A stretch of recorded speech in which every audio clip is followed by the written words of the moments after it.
Azərbaycan Mini Futbol Federasiyası və Qərbi Azərbaycan İcmasının təşkilatçılığı ilə Mini Futbol üzrə Qərbi Azərbaycan Kubokunun final görüşü və turnirin bağlanış mərasimi keçirildi. Bakı Tennis Akademiyasında reallaşan mərasimdə dövlət və hökumət rəsmiləri, ictimaiyyət nümayəndələri, icma üzvləri və gənclər iştirak etdilər. Əvvəlcə Ulu Öndər Heydər Əliyevin və şəhidlərin xatirəsi yad edildi, dövlət himni səsləndirildi. Daha sonra final qarşılaşmasında Loru və Amasya kollektivləri üz-üzə gəldilər. Maraqlı mübarizə şəraitində keçən maçın əsas hissəsində qalib müəyyənləşmədi. 2-2 hesabı ilə yekunlaşan oyunda Kubokun sahibi penaltilər seriyasında bəlli oldu. Loru komandası 4-3 hesabı ilə üstün olaraq çempion adını qazandı. Final qarşılaşmasından sonra ilk olaraq oyunun hakimləri mükafatlandırıldı. Sonra ən yaxşı oyuncu, ən məhsuldar oyuncu və ən yaxşı qapıcı nominasiyaları qaliblərə təqdim edildi. Ardıcıl olaraq ilk 3 yerin qalibləri Loru, Amasya və Böyük Qarakilsə komandaları diplom, medal və xatirə hədiyyələri ilə təltif edildilər. Daha sonra qalib Loru komandasına kubok təqdim olundu.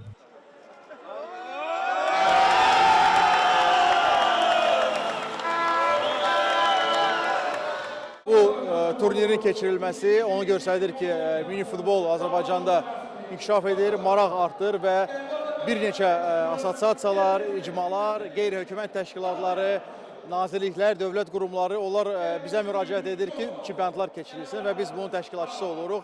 Bu onu göstərir ki, mini futbola maraq artır. Əsas məqsədimiz məhz qeyri-peşəkarlar arasında bu idman növünü yaymaqdır, gənclər və uşaqlar arasında bu idman növünü daha çox yaymaqdır. Turnirin məqsədlərindən biri Qərbi Azərbaycan kökənli gənclərin sağlam həyat tərzi keçirməkdir, ölkəyə sevgisinin daha da artırmasıdır. Buna sözsüz ki, gördüyünüz kimi nail olmuşuq.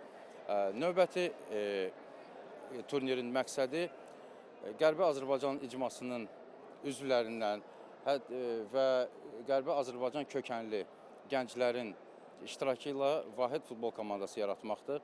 Çempionatda iştirak edən komandaların içində Amasya komandasını da təbrik edirəm. Onlar da həqiqətən çox gözəl əzm göstərdilər. Onlar da ikinci yerə gəlib çıxdılar. Bizlə çiyin-çiyinə onlar da vuruşdular.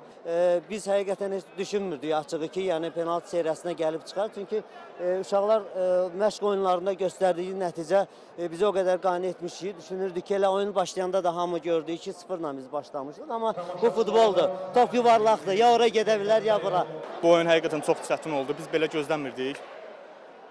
Çox həyəcan var idi oyunda. Dəhşət dərəcədə həyəcan var idi məndə.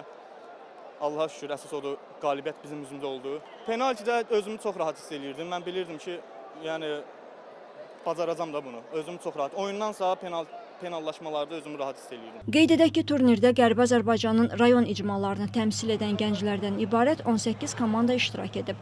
Bunlar Axta, Allahverdi, Amasya, Basarkeçər, Böyük Qarakilsə, Barana, Çəmbərək, Qafan, Goruz, Keşişkənd, Kərvansaray, Loru Mahalı, Hamamlı, İrəvan, Paşalı, Vedi, Sərdarabad və Zəngibasar komandalarıdır.